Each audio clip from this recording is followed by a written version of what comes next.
we go. It's a new thing that they found and said, this meeting is being recorded, just to warn you all. Share screen. There we go. Right, we're rocking this. There we go. Awesome. Oh, what is happening? There we go. Okay, great, guys. Super. Okay, so really, honestly, this evening is going to be on quite an interesting topic, positive attitude. And again, it's amazing how these topics come up, and it's all because of people that you sort of over the weekend interacted with so many people, and so many people are not having a positive attitude anymore. So I'm going to ask you all, why is it important to have a positive attitude? So I'm going to stop share there for a second. So anybody answer, type it or whatever, but why is having a positive attitude actually important? It's an interesting question, isn't it? I mean, we all get told, have a positive thinking, positive mindset. Survival mechanism. Survival mechanism, okay. So that you don't get sucked into all this nonsense happening around you. And you address one situation at a time, and you don't let anything else pull you down. It's one that you can change. Awesome. So it is true. I mean, why is having a positive attitude important? And we don't ask that question enough times during the day, because as Liz quite rightly said, you get sucked in. And as Doc was saying, it really does affect who you are and how you respond to things. So here's some of the answers that I found from some of the greats that are out there. You will be more optimistic. Okay, so that goes without saying. If you have a positive attitude, you yourself are going to be a lot more optimistic. Okay, you're going to be more grateful. And that's something that people don't really put the two together. Like, if I'm grateful, that automatically what happens is it boosts my attitude towards being more positive. So being gratefulness and having positive attitude actually go hand in hand. And I've seen also so many people write in their grateful journal. And so, what did you do this morning? Oh, no, I was writing in my journal and I wrote 10 things that I'm grateful for. Oh, gosh, you know what? I hate the world right now. And I'm like, hello, what just happened? You know, but we need to tie the two together. And so when you're writing things down, that are a grateful journal, for example, write it saying, okay, how am I going to carry this through my day? Because if I do that, I'm able to still maintain my positive attitude. All right. Like Liz was saying, you can deal with stress in a healthy manner, which means that you will be able to deal with those situations. You're going to be able to deal with one by one the issues that are out there, okay? And you can navigate yourself through those negative situations. And dealing with disappointments and failures are going to be easier because you're able to say, hold on a second, let me focus on, I need to deal with this one thing right now. I'm not going to deal with all of that. And if you're staying from a positive mindset, we understand that it starts affecting all the things within us. All right. And so allowing the negative attitude in is the thing that's going to bring us down. And can we be negative sometimes? Absolutely. But I also encountered, I was chatting to someone today, and the environment that is being created by one individual is in actual fact causing negative, I wouldn't say attitude, but the negative talk starts happening. And when the negative talk starts happening, what happens is that the environment around there starts being a little bit negative. And I'm very tuned into environment. You want to say something? Did you want to say, Vilma, you good? Cool. Okay, let's continue. I'm good. Right. Okay, so it helps you to navigate through those negative situations, and it helps you to deal with disappointments and failures a lot easier. Okay. Now, also, why having a positive attitude is important is it's positive relationships. you're able to be more empathetic and understanding with the people around you if you're coming from a positive space, and you will share empathy and understanding. Having a positive attitude gives absolute clarity to actioning goals. And for me, that was extremely powerful, because when you're in a negative space, you don't want to action your goals. You have your goals, but you put them on delay. You put procrastination in place and excuses in place. And so we have dreams and goals that are out there. And I was in a negative space today for probably about 20, 30 minutes. And I found that I couldn't function. But then after I was in a meeting, and then I came out the meeting, and my attitude was more positive. And I found that when I came down to actually doing my work after that, I was more productive. So it gives you absolute clarity of action. And that's the power of it, actually trying to get yourself into that positive space very quickly. And guys, it boosts your immune system. All right, we all have heard about our neurons, and this is where Doc will probably speak, and Vilma will probably speak a lot better about is it does affect our neurons. It does affect the way our mind has been formulated, and it's very linked with what's happening in the mind and how the mind and the heart are connected. And so if we don't understand how important it is to realize that everything that I'm thinking actually translates to my heart, and my heart has a mind too. So for example, if you recall a memory and you recall the memory with a lot of emotion attached to it, it means your heart mind has been activated as well as your mind. So it is important to say that. And some studies have been done. I'm not going to say who the studies are, because the studies are still out there, and they haven't been documented. They're busy documenting them, so I'm not going to drop it. But the studies have been done where they have they had a whole lot of volunteers, over 1,000 volunteers, and they went into a hospital and had put themselves on the ECG machines, and the picture, the one that you can actually see how the heart is functioning and all the rest of it. And while they were talking to the person, they had certain questions they were asking and seeing how the heart actually responds. And the moment, let's say the heart was sitting there like this, the moment they started praying blessings over the spirit man, which is the part of the inside of you that understands you better than you understand yourself, it's your spirit being. The moment they started speaking prayers over those people and blessings upon the spirit man, the heart physically started moving and came to the front. So it was like the back of the heart came to see what was happening in the front. And then the moment they stopped, when the prayer was finished, the heart moved itself back into place again. So it shows you how powerful the way we receive things and think things aren't just attacking our mind and our neuros and all those kind of fancy things. It really does.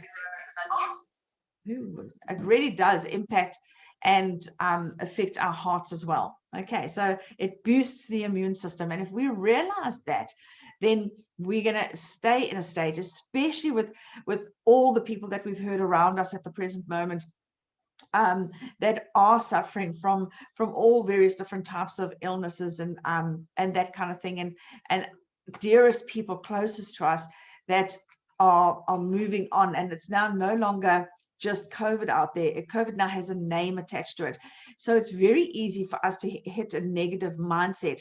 And we need to understand, how do we stay positive in this without being overly in your face to other people that are going through trauma? So you need to keep your state of mind in a state of mind that's positive. I hope that makes sense.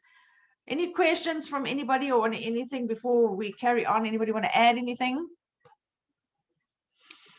Yeah, what about the person that says, what do you mean? You don't know how my life sucks right now, and you telling me I have a positive attitude. Yeah, absolutely. I see all the benefits, but come on, be real.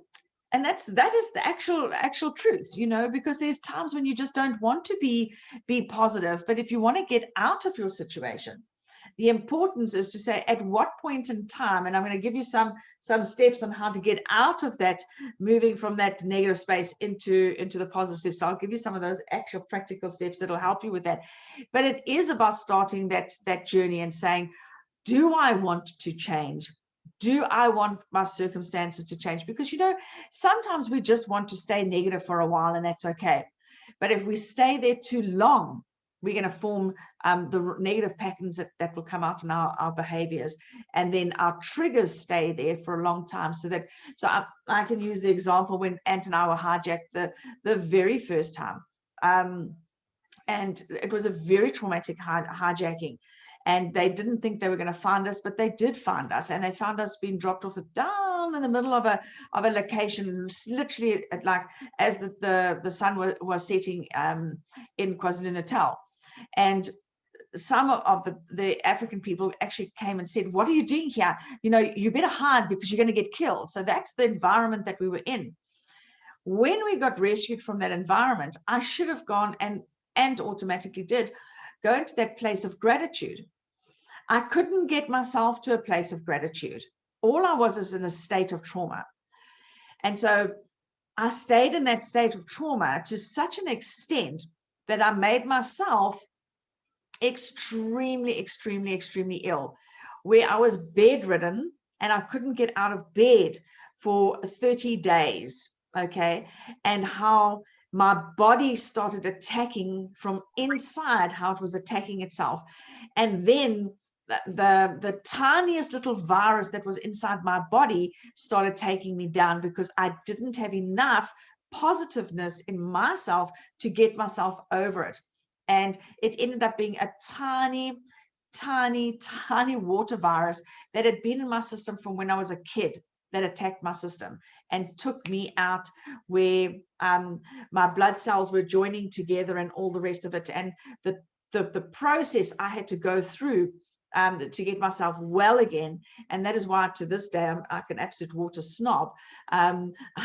So people laugh at me, but I know how sick I was and how it attacked my mind and my heart and how vengeful I became and how I hated the world around me. And yet I'm doing all of that and I've got children at home. So that now starts affecting your family life. And that's where it hurts those relationships. So the power of getting yourself out of a really negative place is very important to get yourself and transition yourself to a positive. Thank you for the question. But let's see how we do that. Okay. So been there, done that, got the t-shirt, and I'm pretty sure a lot of you on this call have done exactly the same thing or been through a lot yourself as well. So let's look at 10 ways that we can 10 creative ways that we can keep a positive attitude or alternatively get ourselves back into a positive attitude. All right. Some of them sound like, oh, really, Michelle, like that's too obvious, but here's 10 creative ways. Now, you don't have to do all 10, but you need to find what works for you. And our responsibility, each one of us, to ourselves and then to our families, is to say, what must I do in order to get that to turn? So if you've got teenagers at home, you will understand that there's lots of negative attitudes around your household. And so it's very important to say, how do I get my child back into helping them into a positive way? And so hopefully some of these will help a lot. Okay. So the first one is start that gratitude journal. Start writing down things you're grateful for, especially for a person who's, and I used to do a lot of depression in teenagers many years ago. And with depression and teenagers, as much as they don't want to do it, they really do want to self-help. So with a journal for them, it would have to be a journal. If you had to give a teenager a journal with a lock on, so that they know that nobody can actually get into that journal and actually read it, you'll find they start writing, and they're going to start writing ugly things to start off with because they don't know what to write. But then you as a parent can pray that to their spirit man that says, help them to get through this. And then you'll find that they start changing. and then encourage them to write a gratitude journal. So that's very important. Then this is a tough one for most people, especially people like Anthony. Treat yourself to self-care every day. Anthony is such a selfless person that he gives all the time to everybody else that he forgets about himself. So that's why I say it's hard for him, but it's actually not hard for him. So self-care is sort of like, how do I unwind at the end of the day? How do I de-stress myself? Do you give yourself you time, like time for yourself? Now, when I discovered this, and this was after the hijacking, because I went to a counselor for a long time to try and work out how to get through all of this. And one of the things that they said was, well, do you have time for yourself? I said, I don't know. I've got a second marriage. All 4 children are living with us. I have a husband. I have a job. There's no time for me. And she said, you need to teach your family what you time is. And so what we did was, then I still call it my MVT day. So it's my Michelle van Tonder day. And you can ask Anthony, I have my Michelle. Last week, Thursday was my MVT day because I felt I needed it. And that was every month I would take one Saturday morning, because obviously I couldn't take too much MVT time during the week because I was working. So I would take one Saturday morning. And that Saturday morning was MVT time. In other words, if I stayed in bed the whole day in my pajamas, or I used to do just a morning till 12 o'clock, then that's what I did. And Anthony would take the kids to all their school activities, and my kids didn't worry me. They didn't talk to me. And I had to teach them the value of them also respecting that was my time. And then we taught them each to have their time, and how important it was for the others to learn to respect.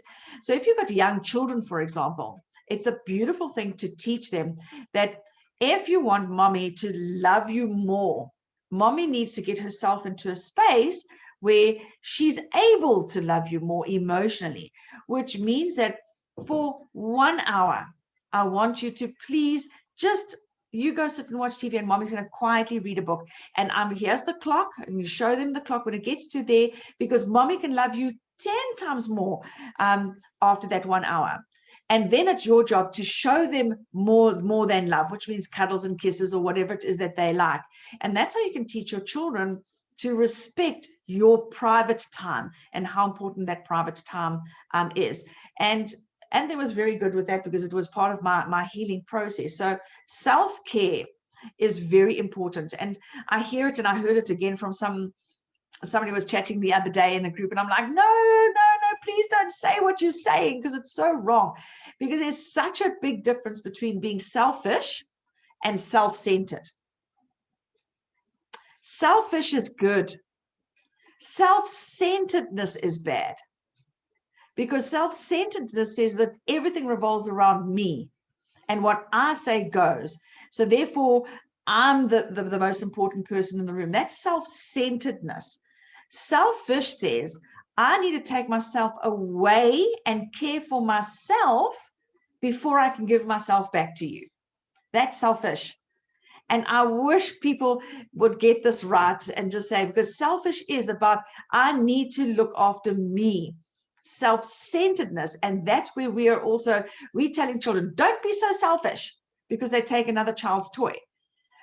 But when we get home, we make everything about them. So we're teaching them how to be self-centered, and we're telling them that selfish is this thing.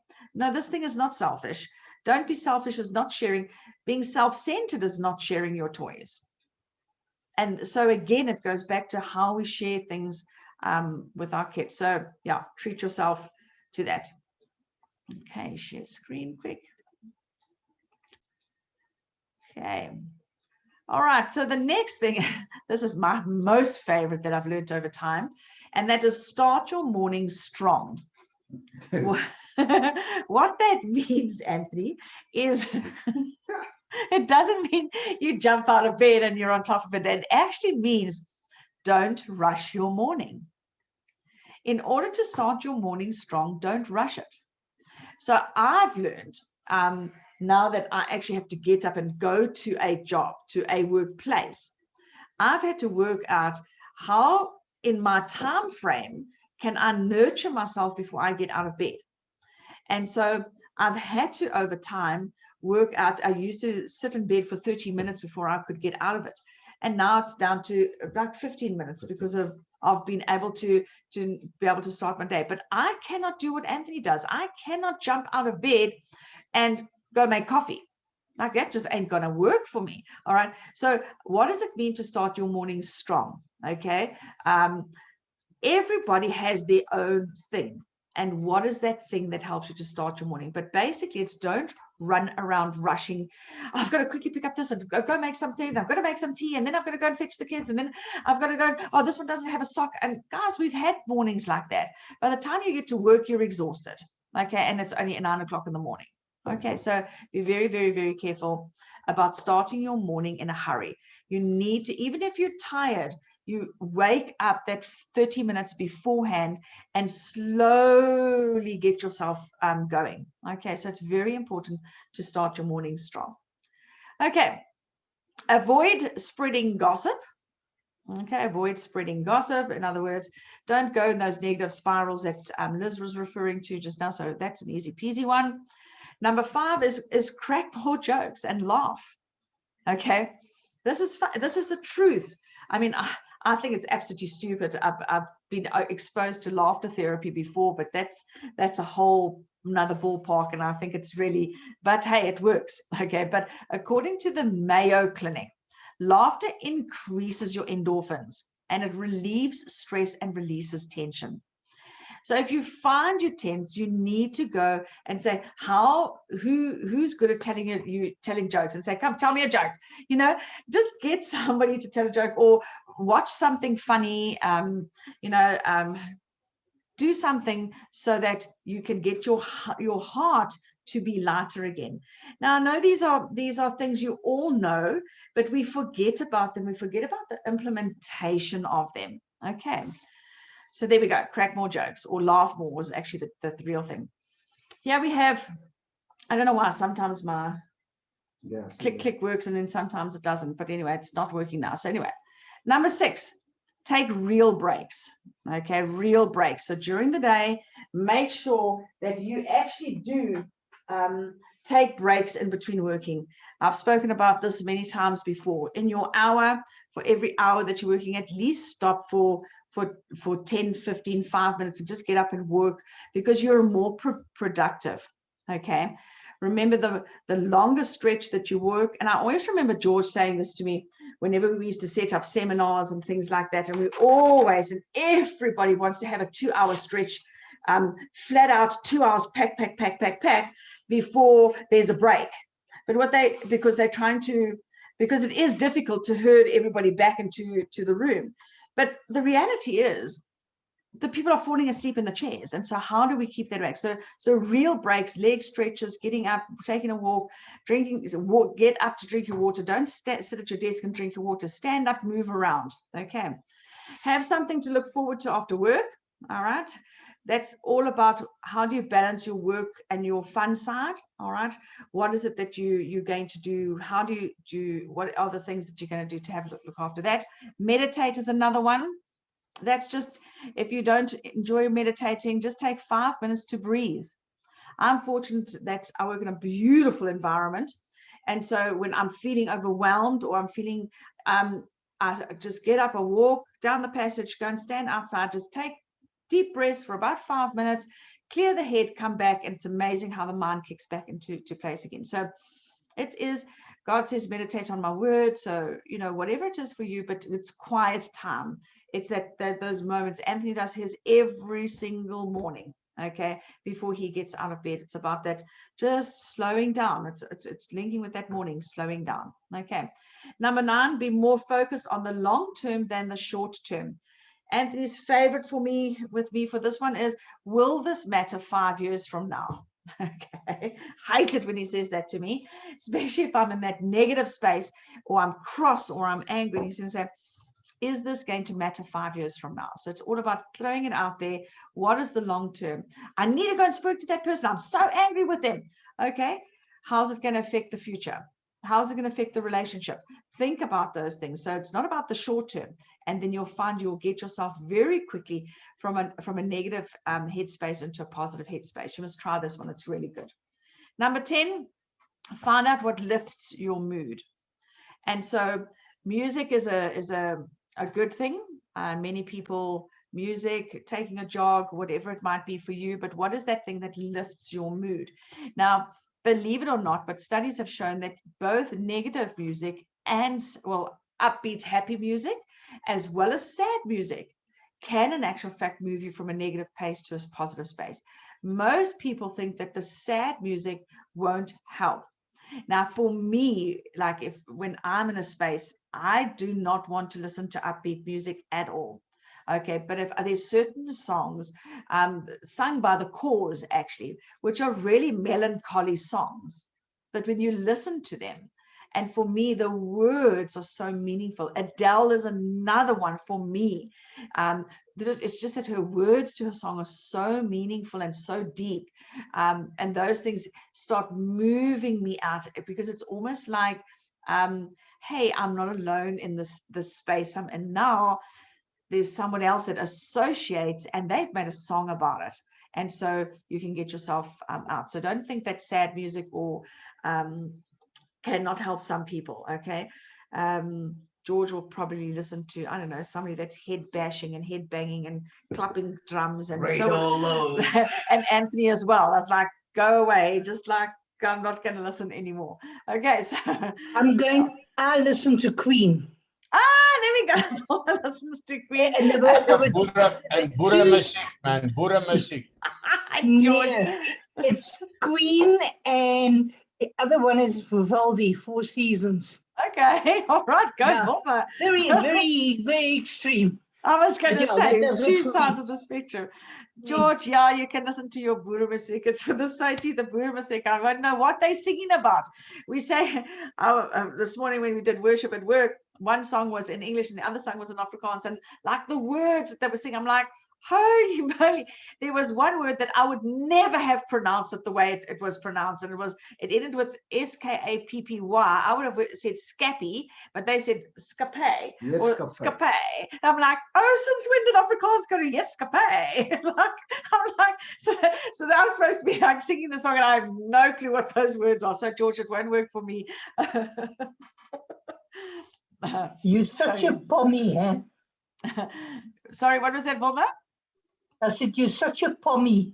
I am such a pommy. It is so true. So Let's true. find out from more people what lifts their mood.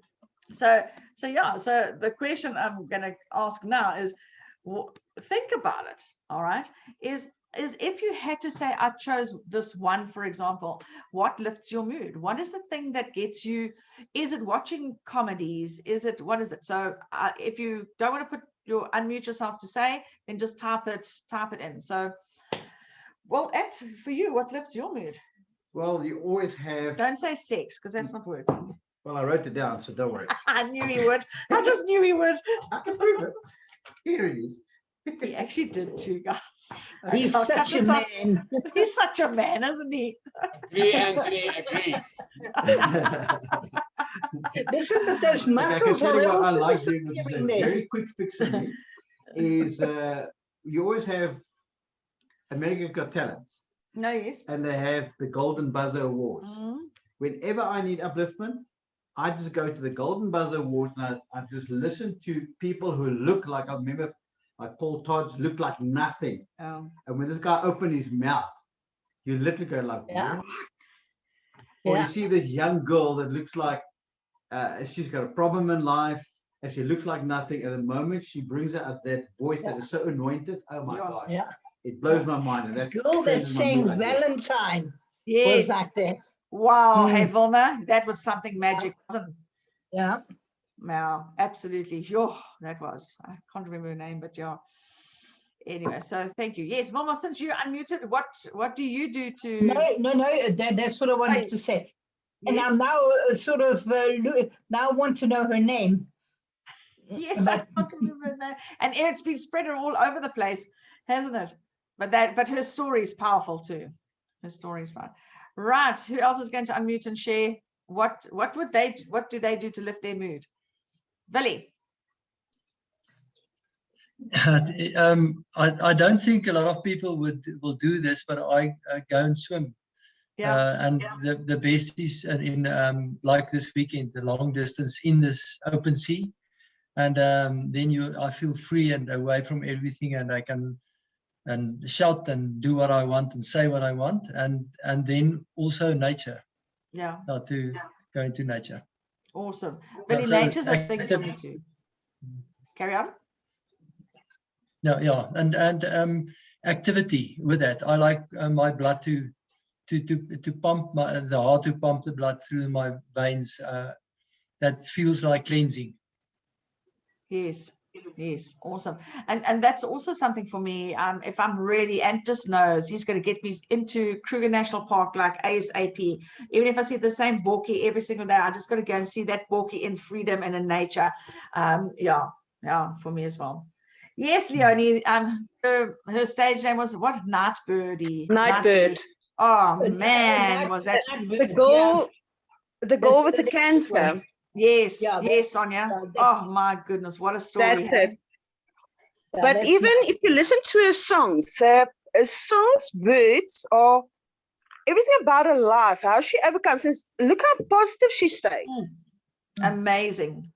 What was that quote? Can you remember the quote? Yes, she made don't wait. We mustn't wait until, I don't know. You can't wait until life isn't hard anymore before you decide to be happy. Wow. Yes. There you go. That's powerful is that? It is amazing. It is amazing. It is. And it really actually, when you listen to that, it actually really puts things into perspective, doesn't she? Awesome. That's Valentine's girl. Yes. Is Alice Friedemann.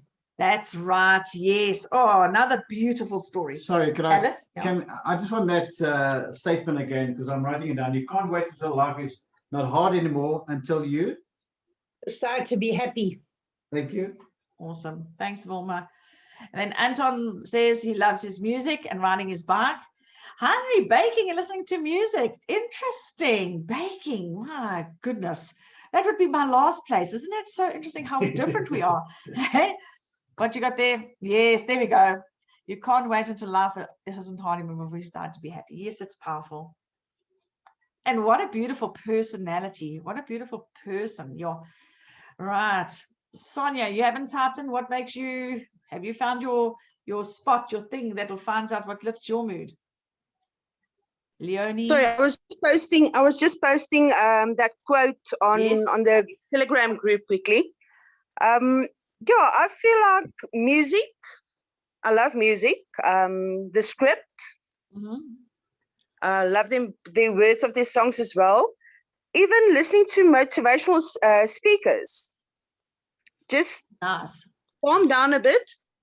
And one thing that I love when I'm in a good mood is going to the gym. Okay. That's a Billy thing too, and an Anthony thing too. Mine would be, let me go sit in my bed with my Yorkies and don't talk to anybody. Awesome.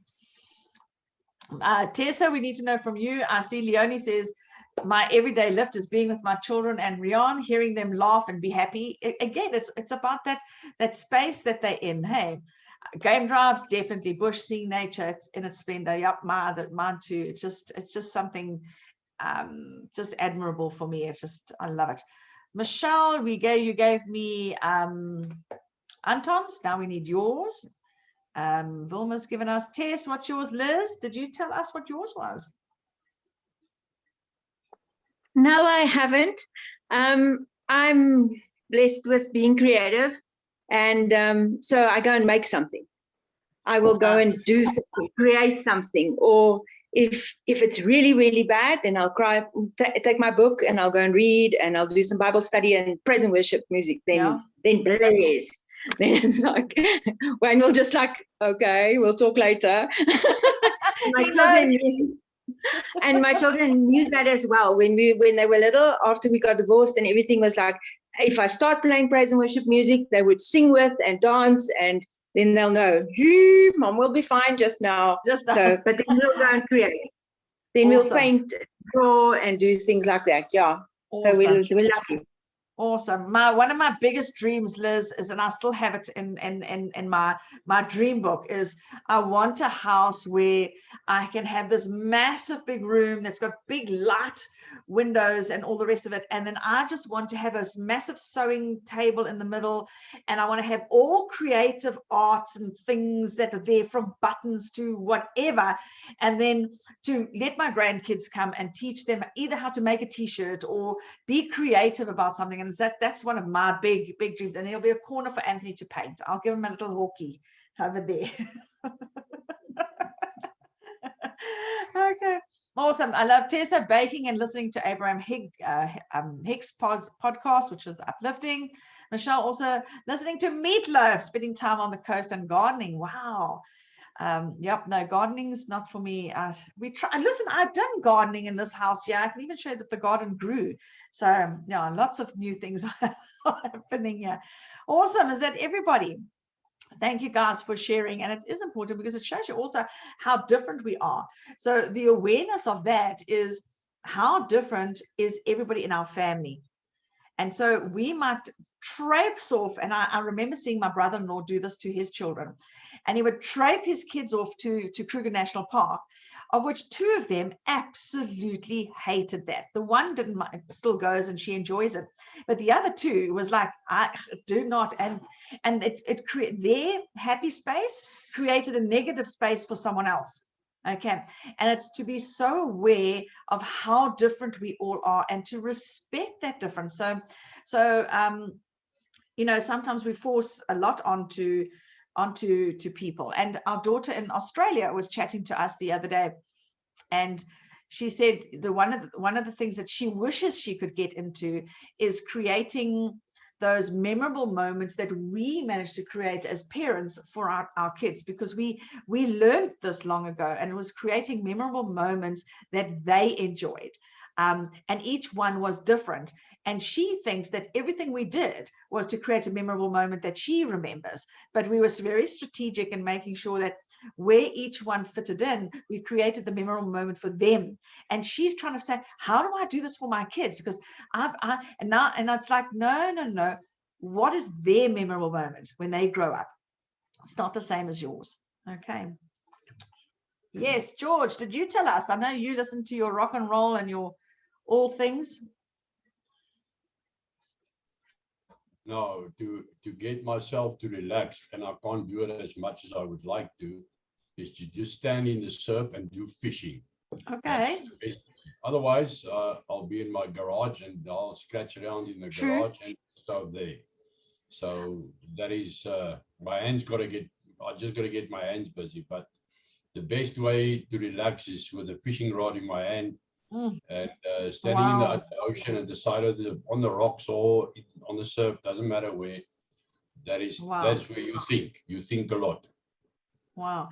Okay, so since we're not near the sea and I'm your neighbor, I've got lots of wooden things you can fix in my house if you find nothing in your garage. Okay. I know that. I can keep you happy, George. Already done a few, so I know. An excellent woodwork, let me tell you what, guys. But seriously, George, yeah, Tess, we're gonna have to buy this island soon. Looks like George needs it.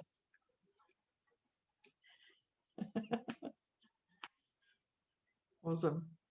Cool. Right. Thank you. Cool. Let's just continue. I won't leave you high and dry. So the truth about life is we need to find the silver lining in all of our situations and then get into action. You see, all of us are looking for a silver lining, but we don't want to do anything about it. It's easier to say, oh, there's so-and-so's got a silver lining. I don't. But you need, in other words, what's the little thing? Where can you find that little ray of sunlight that shines through totally unexpectedly? When you see it, what are you going to do about it? And for example, you lose your job. One needs to feel the pain about that, but then how soon are you going to get on track was saying, okay, what plan can I create? How can I create the plan? And an interesting happened today, and I've actually got a witness for this when we talk about silver linings. This is a gold lining.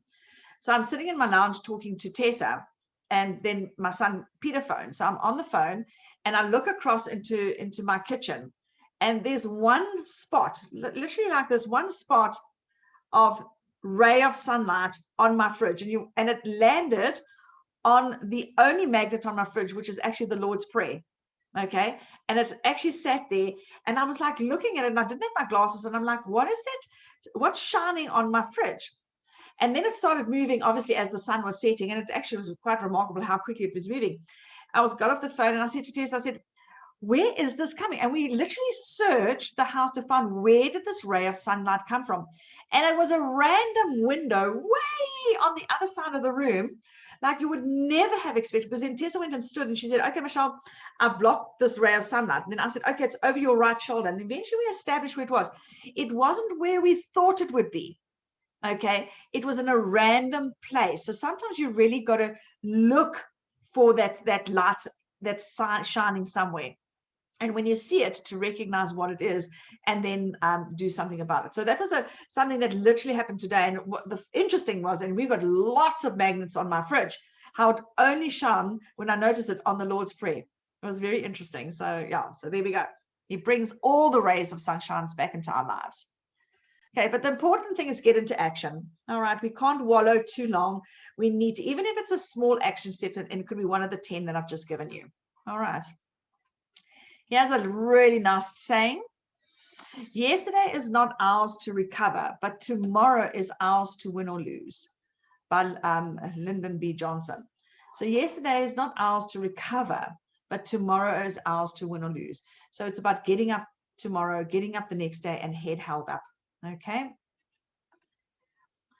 John Wooden says, if you're not making mistakes, then you're not doing anything. I'm positive that a doer makes mistakes.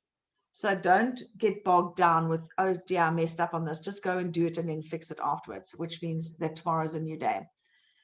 Oprah Winfrey says, breathe, let go, and remind yourself that this very moment is the only one you know you have for sure.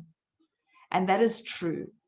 So we need to live every single day with every breath that we've got. And it's our responsibility to say, how do I make this my best day ever? I learned a powerful thing of put it this way, I was reminded this morning of something that I have taught, and Tessa will stand to testimony on this, is when I've said, make a list of every single person that you know. Okay, so you make a list of every person that you know, and you've got to weigh up how important is that relationship with me, for me. Okay, now it doesn't mean you throw all the relationships away, but you'll be amazed. You'll have a list of at least 100 names, starting with parents, siblings, children, grandchildren, friends, family, aunties, uncles, sisters, brothers, you name it. List everybody. And then weigh up, how important is this relationship, and what do I need to keep that relationship alive? Now, Tessa witnessed today my son putting that into practice, okay? And he literally phoned and said, hey, Mom, just checking in to see I'm the good son, to just make sure that you're okay. This is just one of those phone calls to make sure that you're alive and you're fine. You know, I mean, he's not going to BS me about it, because he knows that this is what I teach and this is what I've taught them to do.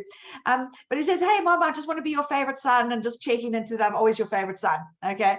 So it is about this random phone calls. It's like, hey, just checking in to see how you're doing. What, you know, and to what level of those relationships you want to nurture. So that is what it is all about. It's so this morning I was just reminded of exactly that, when Anton said today, you never know when you're going to speak to someone for the last time. And I remember that when, I mean, I didn't know Anthony was going to get shot the day he got shot. And what happens if we hadn't done what we do every single morning, and that's to tell each other we love each other and kiss each other? What happens if we didn't do that? And what happens if he had passed away? And you've got to live with those. And that's what I'm saying, when that emotion now comes to that attachment, how do I make it positive as opposed to making it negative? Okay, so what it is about, so when my dad passed away, it was very traumatic for me because it was horrible words that were said when he left, because my sisters made it that way, and I had to come to peace with that, and come to say, I tried to be as kind as I possibly could the last time we met, and that's all I can say. So we need to come, and it's our thing to translate that conversation into the next space. So I hope that helps a little bit. Anybody want to add anything, say anything, share anything, ask another question? Michelle? Yes. The first, you had a few sayings that people said. The first one, can you see that again? Sure thing. Do you want to take some screenshots? No. I just want to mention something about that. Let's just go back. I think that was the first one. Okay, so that was the first one. That one, yes. So it's only hearsay, but I heard that there was research done, and they found out that positive people plan and think into the future, and negative people always go back to the past. So true. Yeah. So true. And thank you for that reminder. It's true. And then my feeling about the media and the mainstream, they create negativeness. They do. And so the question is, which things do you mix yourself with during the day? And because that creates your subconscious.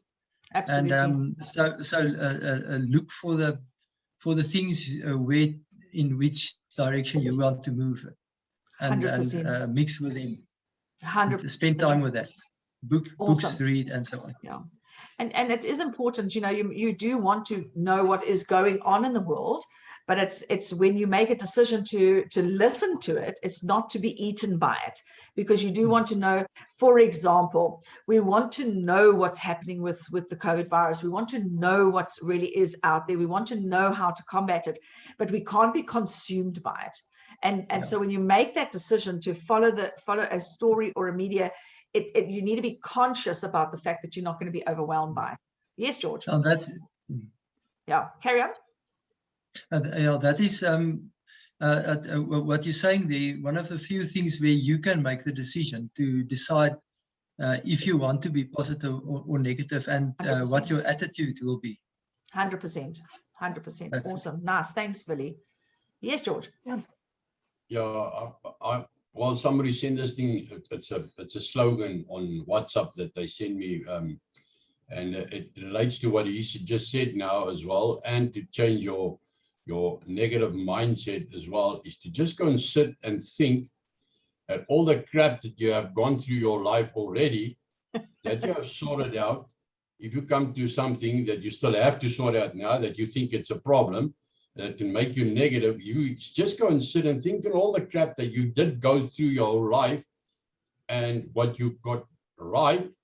And now you sit with this. Why would you not be able to do this as well? So it's just a thought. He sent it to me as a joke, but I mean, if you think about it, if you just go sit and think about all the stuff that happened in your life that you sorted out, and now you sit in front of another decision that you have to make, it's just a no-brainer. Just do it.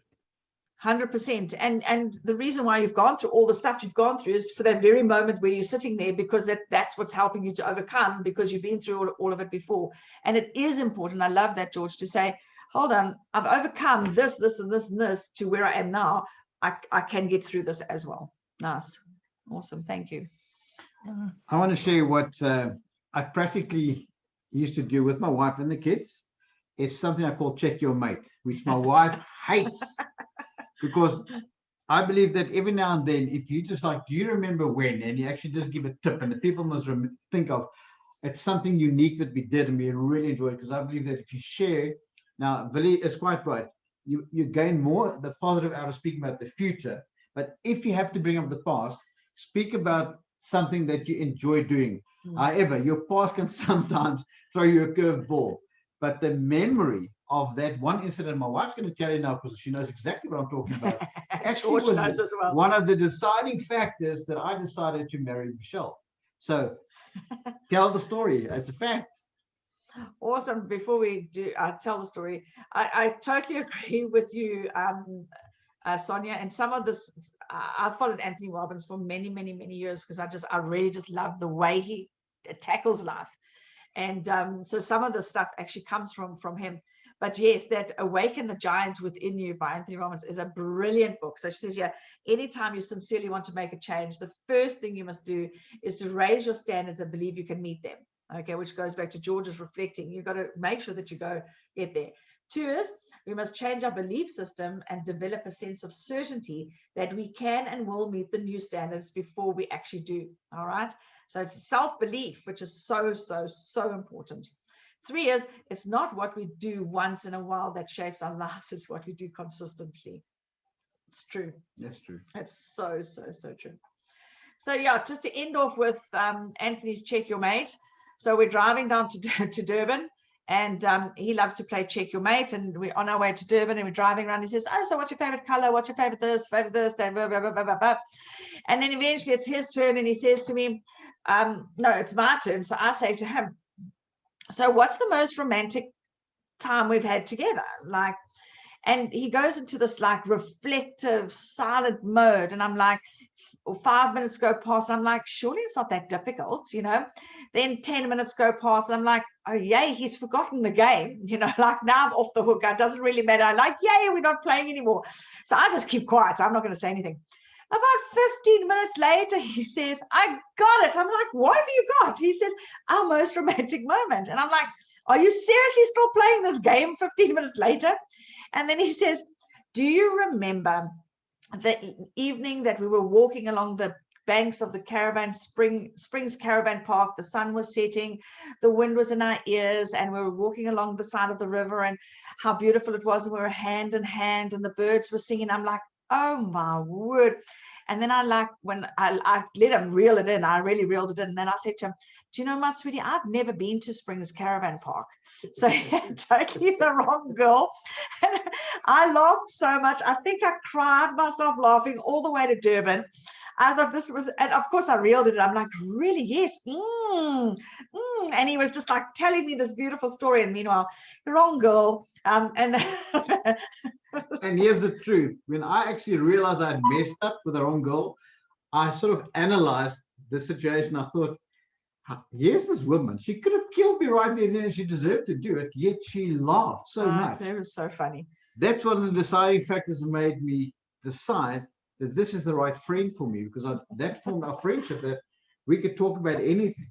Yeah. And that really was one of the foundational blocks of our marriage and why we're so happily married today. How did you recover from that one, and he asked me to marry him. I did.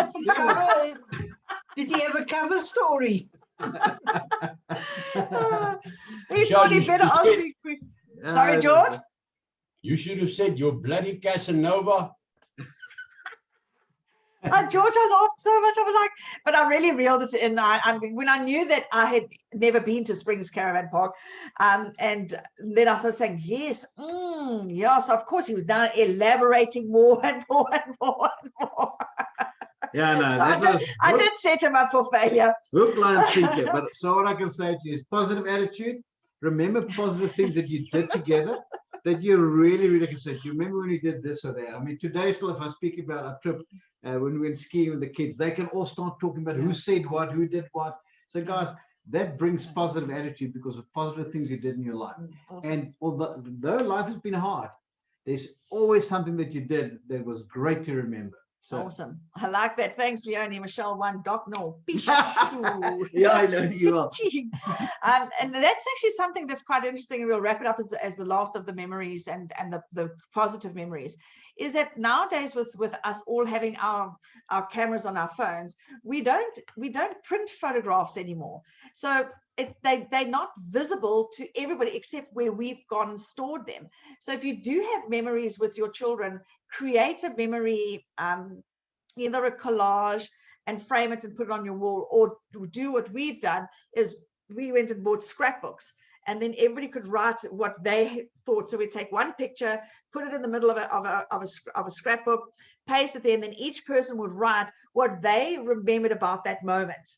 And then you keep that book. And then so what I'm doing now is I'm now making duplicate copies of all of the books, because that's my children's childhood memories are all inside those books. And so Tessa, every time you pick up the tables, because you've got like 40 foolscap books that are those big jotter pad books that are in there, and then split up your memories and do that even with your children now, if you've got young kids with you, and so that there's something tangible. In fact, I've got books right here that my laptop is on. Okay, I'm just going to move my laptop quickly. Here's one of those books that I'm actually creating, one for each of my grandchildren, because everything, their whole lives are on social media. So this is Lily's one, and I've now created, those are her pictures, because they don't have pictures. So I'm now creating it up until she's 21, and then I will give her this book. And it's amazing to find how many years that there was no pictures because they didn't post them on. So 2007, these are her pictures and my stories about these pictures and all the rest of it. Then I'll give it to her and she can write in. And I mean, like when I ask my children, so where's your pictures of your children? And they say, oh, well, we just got them on a phone. And that's where our memories are. Our memories are now just logged on a phone. And think about the days when we used to go print the pictures, wait 2 weeks before we could get the printed pictures. And, you know, so create memories for your family and your kids as well. Okay.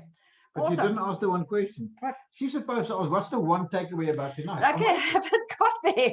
Okay, Anthony, what's the one takeaway for this evening that you got? Self-care. Self-care. And I mustn't feel guilty if you do something for me. Thank you. Exactly. Awesome. Billy, what was your one thing? George, who's going to go first?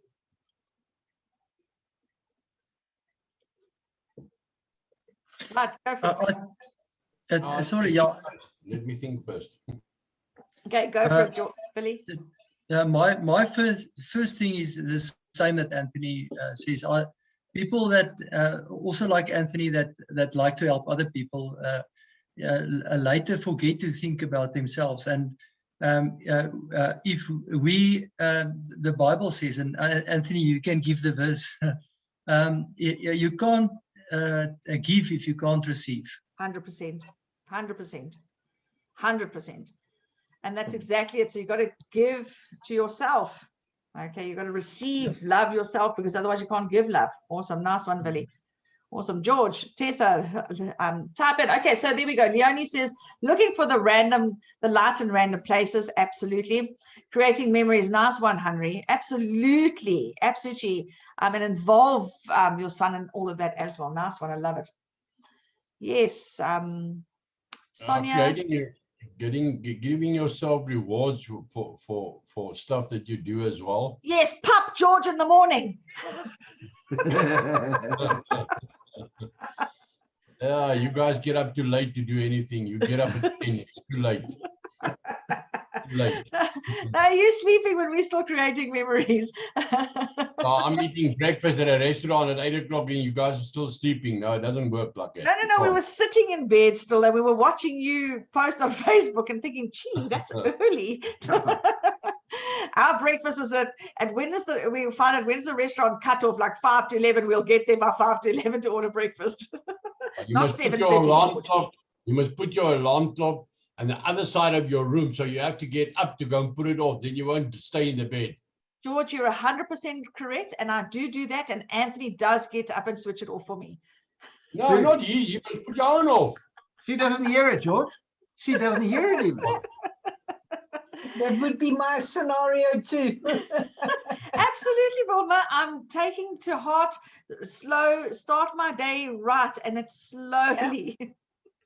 And preferably with breakfast in bed. Oh, that'll be so nice. Oh, I love that. Yeah. Okay, so what did you learn? Stevie for that. Awesome. So, Wilma, what was your takeaway today? My takeaway today is that, Anne says self-care. Yeah. And you know, us on the front lines, we forget to do that. Absolutely. And I joke about the breakfast in bed, but is that's my treat of treats. Absolutely. I love it Yeah. too. I love it too. And Stevie normally does it for me. Sometimes, yeah, but normally my Stevie. Spoiled, So, divine. absolutely, yeah. Awesome. I'm very spoiled. Yeah. Awesome. Thanks, Vilma. And then Michelle, and then said, take time to make memories and self-care. Anton, introspection. Nice one, Anton. Nice one, guys. Liz, for you, who else have we missed? Tessa, Henry's added. I also agree with Doc Ant, self-care, and I just need to learn myself, to teach myself to take breaks during the day. Yes. Because when I start work, I work non-stop until 6, 7 o'clock. Absolutely, because you're also a doer like Doc Ant. I'm going to remind him to take breaks. And that's true. Important. It is. It is important because it is. And the thing is, when you sit down and you start work, and you think of how many things you have to do, and the amount of hours you've got during the day, you don't think about breaks. Yes. So your mind is overworked the whole time. Instead of just taking a 5 or 10 minute break just to refresh and carry on again. Exactly. And what happens is, as ladies, we sit, we think, oh, I'll go wee. And next week we run down the passage to go wee, and then we run back to our desks. You know, like that's what we do. That's true. And it's so silly. It's so wrong. How one of my mindset things that I got to help me to also, because I'm also a doer, to take those breaks, was to always say, you know what, I'm so grateful that I did not finish all my work today, which means I've got a job tomorrow. And I'll come back tomorrow. I'll finish it tomorrow. Awesome. Yes, Liz. I also do a lot of stuff for other people and are always busy. And I think I need to make time to say, yes, okay, although I do my reading in the evening before when we go to bed and so on, but during the day, I don't take time out for myself, like just sitting down and not doing anything for anybody else, just for myself. So I think that's my lesson for tonight, that I need to say 10 minutes or 15 minutes me time, just that. Just that. So, and, you know, do it when it's your, you know, because what we do is we bring the coffee to the desk and we start working and we're typing in and all the rest of it. Who says I can't just pick up this cup of coffee and go and stand somewhere and look at this, the world around me and sip this coffee until it's done and come back to my desk? But you see, I thought about it this morning when Wayne left. I stood outside at the garage and I looked at the garden and I thought, I need to walk around the garden because it is so beautiful. Our autumn garden is just so stunning with the park in front of us. I need to just walk, and I didn't. And now that you're saying it, now I'm like, okay, that was my refreshing moment that I needed to do. That was your refreshing moment. Exactly. Awesome. And Villy, for you, a quote right now of John Maxwell's came to me when I do teaching the leadership. One of the keys, he says, to be a successful leader is always to walk through the halls slowly. Never let other people see that you're rushing. You can rush from one place to the other, you know, you've got to get there. But when you create a space where you walk slowly, so everybody looks and says, gosh, Villy's always doing something, but he's always in control. Whereas now it's Villy's always busy doing something, looks like he's out of control when you rush around. So just that was laid on me now, is just walk through the halls. Just remember, slow down to go fast. Just because it's how others see. And it is because I'm quickly going to go tell Shalane this. I'm quickly going to go and talk to Doc Ant. I'm quickly going to go after Charles.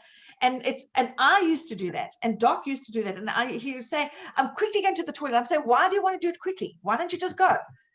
You know, so it is all about just go, just get up and walk down there slowly. Okay, so just something that dropped in my spirit for you now. That just makes sense. Thank you. No, I thank you. Just slow down, deep breath, and walk, and then everybody around you will see the control, which is awesome in a walk. And that was what John Maxwell had to learn as a youngster. Nice. Yes. Leonie, please just type your number. I owe you an answer on something. I can't find the message. Just type in your cell phone number there, if you don't mind. or WhatsApp me and I'll send it to him. Oh, I can give you the number. Okay. Okay, cool, guys. Thank you very much for this evening. It was really, really, really, thank you for everything. There we go. There's it. Thank you. Take a picture quick. I will. He's taking a picture quick of your number. I need to go slow now. Absolutely, Mersh. Okay. Yeah. So thank you very much. And I'm going to send you, Michelle Rogers, a message now, which I should have done at 7 o'clock. So I'll send it to you now. Bye, everybody. Take care, everybody. Thank you so much. Bye-bye, bye-bye, Love you all. Cheers, Next cheers. week. Bye, thank you. Thank you, Bye. Michelle.